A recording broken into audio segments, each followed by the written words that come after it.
Hello বন্ধুরা, সকলে কেমন আছো? আশা করি সবাই ভালো আছো। এসো আজকে রেসিপিটা শুরু করা যাক। আজকে আবারও হাজির হয়েছি তোমাদের জন্য একটা আবার রেসিপি নিয়ে। তো চলো উপকরণগুলো দেখিয়ে দিই। এখানে আমি 500 পটল আর 500 আলু নিয়েছি।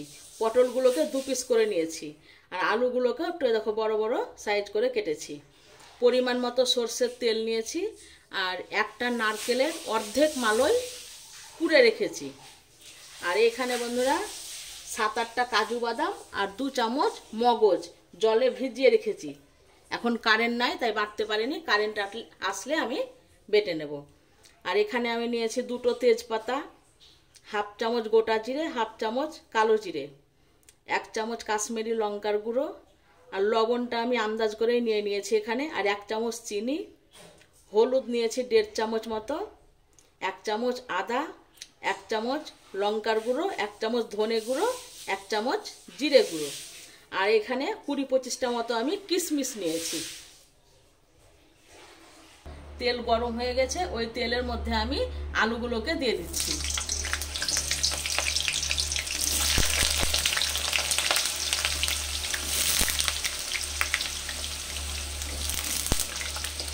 আঁচটা সম্পূর্ণ বাড়িয়ে দিয়ে ভেজে নেব।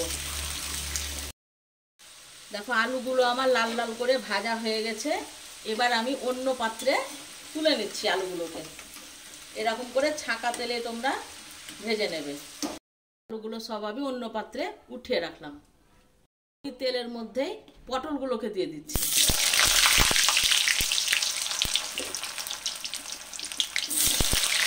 আর পটলগুলোকে ভেজে তুলে নেব। এই দেখো পটলগুলো ভাজা হয়ে গেছে। এবার যেই পাত্রে আমি আলুটা রেখেছি ওই পাত্রে আমি তুলে নিচ্ছি পটলগুলোকে। এই দেখো আলু আর পটল আমি একটা পাত্রে ভেজে উঠিয়ে রাখলাম। আমি গ্যাস ধুয়ে একটা অন্য কড়াই বসিয়ে দিয়েছি, দিয়ে আমি 3 চামচ মতো সর্ষের তেল দিয়েছি। 2টো এখন তেজপাতা দিয়ে দিচ্ছি, আর এই কালো জিরে আর সাদা জিরে ফোড়নে দিয়ে দিচ্ছি।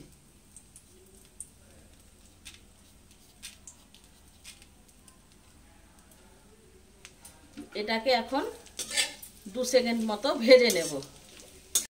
ফোড়নটা আমার ভাজা হয়ে গেছে, কি সুন্দর সেন্ট বেরিয়ে গেছে, তার মানে ভাজা হয়ে গেছে।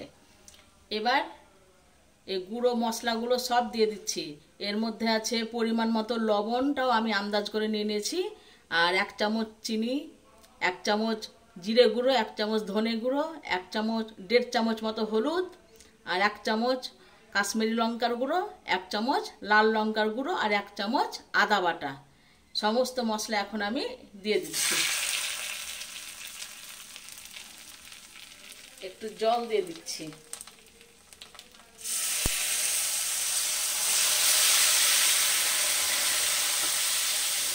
যে মশলাটাকে ভালো করে এখন কষে নেব।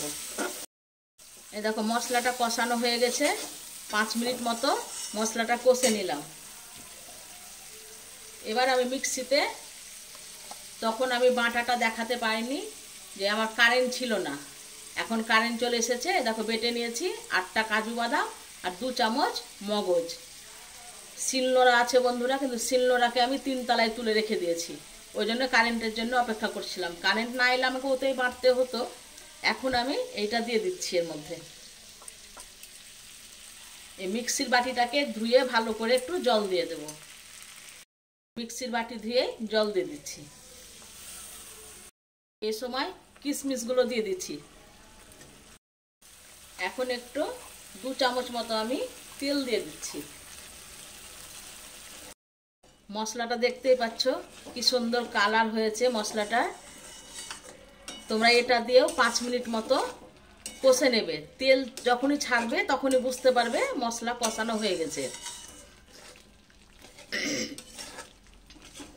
মশলা যত কষাবে তত রান্নার স্বাদ ভালো হবে। আর মশলা যখন কষাবে তখন গ্যাসের আঁচটাকে মিডিয়াম করে রাখবে। খুব হাই ফ্লেমে গ্যাস ছেড়ে যদি মশলাটা কষো না, তাহলে সব তেল মশলা উড়ে যায়, তরকারিরও কালার খারাপ হয়ে যায়।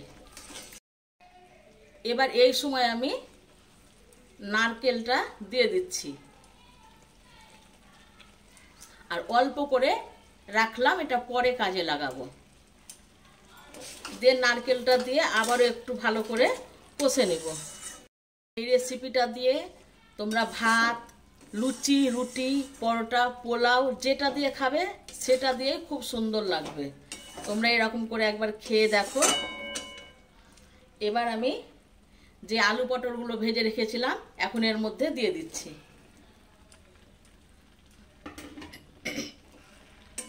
দিয়ে ভালো করে একটু আলু পটল দিয়ে এটাকে কষে নেব।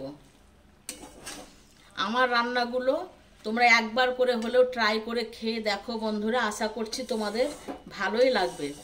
এই রান্নাটাও খেয়ে দেখো, মনে হচ্ছে তোমাদের ভালো লাগবে। আমার মনে হচ্ছে কেন জানি না যে তোমরা হয়তো রান্না করে খাচ্ছ না বলে বুঝতে পারছো না। দেখো ভাত তো সবাই খায়, তাই না? কেউ আবার দেরাদুন চালের ভাত খায়, কেউ আবার সন্না চালের খায়, কেউ মিনিকেট খায়। এক একজন এক এক রকম চালের ভাত খায়, কিন্তু ভাতই তো। আমি সন্না চাল ফুটালেও ভাত হবে, রামসাল চাল ফুটালেও সে ভাতই হবে, কিন্তু ভাতের চালের স্বাদগুলো তো আলাদা আলাদা। দেখো এক একজনের এক এক রকম রান্না। তোমরা হয়তো আলু পটল দেখেই হয়তো ভাবে যে এ তো আলু পটলের রেসিপি, কি দেখবো। কিন্তু না বন্ধুরা, এ ভুলটা তোমরা করো না। আর ভিডিওটা টেনে টেনে দেখবে না, তোমরা সম্পূর্ণ ভিডিওটা দেখো এবং আমার রান্নাগুলোকে ট্রাই করো। দেখো আশা করছি তোমাদের ভালোই লাগবে। তো তোমরা দেখো, রান্না করে দেখো। আলু পটলের তরকারি তো সবাই খেয়েছে, এটা তো কোনো ব্যাপারই নয়, কিন্তু আমি কিভাবে বানালাম এটা একবার ট্রাই করে দেখো।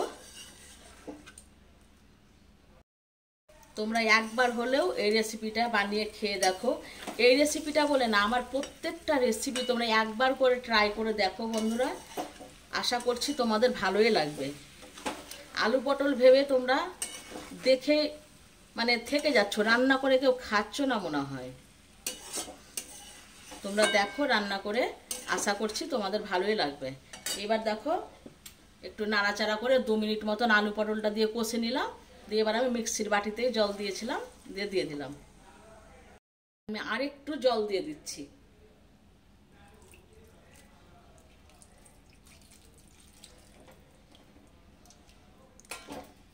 এই দেখো এতটা মতন জল দিলাম। দেখতেই পাচ্ছ কি সুন্দর কালার হয়েছে বন্ধুরা।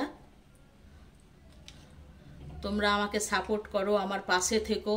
নতুন বন্ধুরা সাবস্ক্রাইব করো। আচ্ছা অনেকেই দেখছি সাবস্ক্রাইব করছে আবার তুলে নিচ্ছে। আচ্ছা তুলেই যদি বন্ধুরা নাও তাহলে করারও কোনো প্রয়োজন নাই, তাই না? তোমাদেরই বেকার খাটনিটা হলো।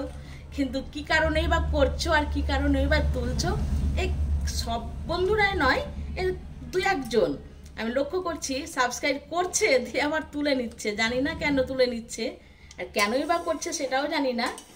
তো যাই হোক বন্ধুরা, কিছু মনে করো না, তোমরা এরকম 2-1 জন করছো বলে আমি বললাম কথাটা আর কি। তাহলে দেখো এরকম করে রান্না করে খেয়ে তোমরা কেমন হয়েছে অবশ্যই আমাকে জানাবে। এই সময় আমি তেজপাতাগুলো তুলে ফেলে দিচ্ছি।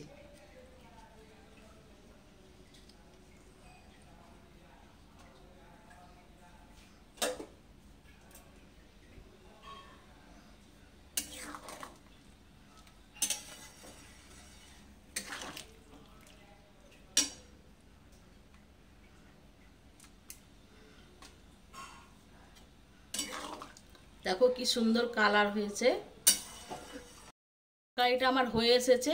এবার একটা চামচা নিয়ে নিয়েছি, এই চামচার সাহায্যে আলুগুলোকে একটু এরকম করে একটু ভেঙে ভেঙে দেবো, ঠিক আছে? এরকম করে একটু দিচ্ছি। এবার চামচা দিয়ে একটু খুঁচে খুঁচে দিলাম, মানে আলুগুলোকে একটু ভেঙে দিলাম আর কি, তাহলে তরকারিটা একটু ঝোলটা একটু ঘন হবে আর কি। এই দেখো এরকম করে এবার খুব সুন্দর করে আমি একবার নেড়ে দিলাম। আর এই তরকারিতে আমি এখন হাত দিচ্ছি না, আর নাড়ার কোনো প্রয়োজন পড়বে না, ঠিক আছে? এবার সামান্য একটু ফুটিয়ে নেব 2-3 মিনিট মতন। এই 2 মিনিট মতন একটু রাখবো, দিয়ে গ্যাসটাকে অফ করে দেব। এই অল্প নারকেল কুড়াটা রেখেছিলাম, এবার আমি এর মধ্যে এখন দিয়ে দিচ্ছি।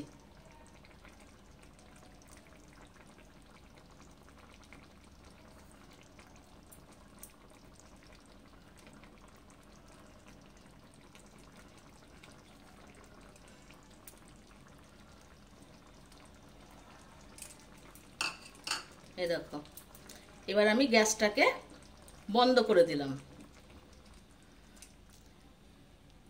গ্যাসটাকে এবার বন্ধ করে দিলাম। আমার রান্নাটা বন্ধুরা কমপ্লিট হয়ে গেল। এবার আমি যখন পরিবেশন করব তখন আমি এইটাকে ঘেঁটেও দেব না, এক সাইড থেকে কেটে কেটে তখন আমি পরিবেশন করব। ঠিক আছে? তো কেমন লাগলো বন্ধু তোমরা অবশ্যই জানাবে। আর ভালো থেকো, সুস্থ থেকো, আমাকে সাপোর্ট করো। তোমরা নইলে আমি কখনোই এগোতে পারবো না, আমি সব সময়তেই বন্ধু এটা বলছি। তো আজকের মতন বিদায়, আবার কালকে দেখা হচ্ছে।